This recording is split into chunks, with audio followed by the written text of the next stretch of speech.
head of the Justice and Liberties for All Committee. He joins us now live from Paris.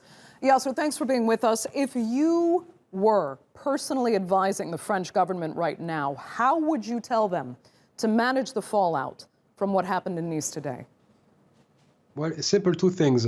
A national reaction that includes every single French person, men, women, regardless of their religion. Second one, review the past 40 years of counterterrorism. It's a complete failure and a disaster. This country, again, has implemented mass surveillance. The state obtained all the powers it needs, a permanent state of emergency, bypassing the judiciary. Now people can get raided at the request of the police. And today we see that these attacks keep happening again and again. We can no longer treat these attacks as separate, isolated ones, and we need to stop this rhetoric that we are at war against an enemy within. France has been attacked more than any other country in Europe. As a matter of fact, more than any other Western country.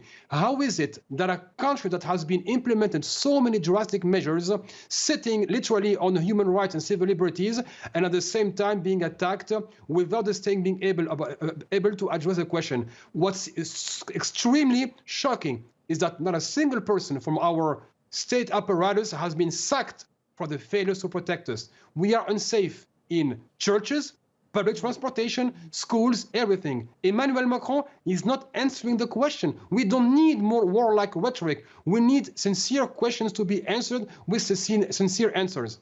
It's remarkable because there are, countries in Europe that have Muslim communities as well, obviously, that have not experienced in any way, shape, or form what France has experienced. Do you think it all comes down to security failure, or is there, I don't know, an antagonistic relationship somewhere with people that are perhaps easily radicalized within France that's causing France to have more attacks like this than any other country? It's actually both of them. We have seen an explosion in identity rhetoric and identity politics. As a matter of fact, these governments from the left, with François Hollande, the right with Sarkozy, and supposedly the center with Emmanuel Macron, have all adopted the rhetoric, we are fighting an invisible enemy, the enemy within. And in the next sentence, radical Muslims, etc., without ever defining what a radical Muslim is. Just last week, a white supremacy organization called Génération Identitaire, one of its members has been put in jail for pretending to be an Islamist and praising terrorism. Earlier today, we have the prosecutor of Avignon saying that the assailant in Avignon was a member of Génération Identitaire, a white supremacy group, itself, and this guy made a Nazi salute according to witnesses.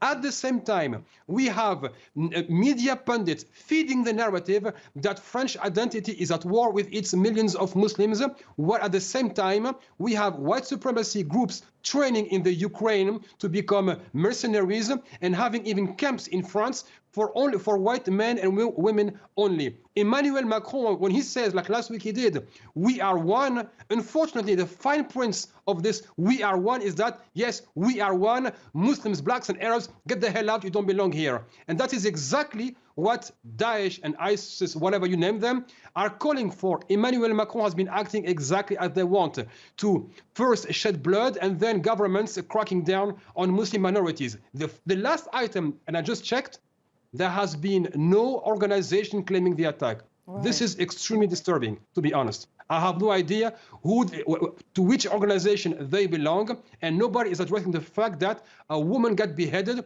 a teacher got beheaded, and nobody knows where these, on behalf of whom these people are acting, despite, again, all of our communication being under surveillance. Okay.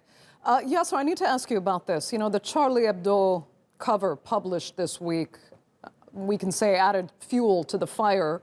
We all stand by democratic values, freedom of speech, but as you've said before, there are limits, to that freedom given responsibility and just basic vulgarity.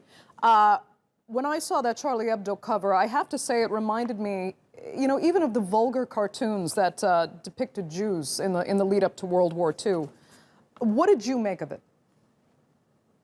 we are seeing this. We teach, like I was taught when I was in secondary school, what happened to Jews.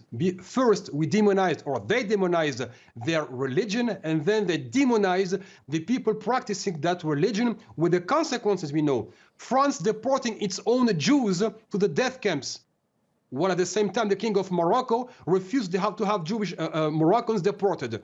Look, I'm just saying. Now, we have this, mechanical, how can I say, this mechanism of demonizing individuals to lesser or discount their lives and justify killing them. Just like Hannah Arendt said, first you deny them the right to have rights and then the right to have a life or to live.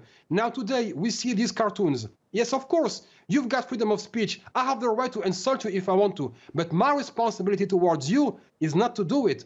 You can't teach kids to insult their Muslim neighbor and then tell them, oh, let's live together as one nation. And just notice how not a single European country stood by France in the republication of the cartoons. They stood with France against the boycott, Germany, for example, but nobody is standing with France with this complete idiotic approach with these cartoons. What is the point of showing them? Nothing, if it's not to divide France along racial and religious lines, and then say our freedom of speech is not to speak truth to power. It is not to encourage new ideas, revolutionary ideas for mankind. No, our freedom of speech is to insult the people who have no platform to write back and make cartoons on their own. Okay, Yasser, we'll leave it there. Thank you, as always, for that from Paris.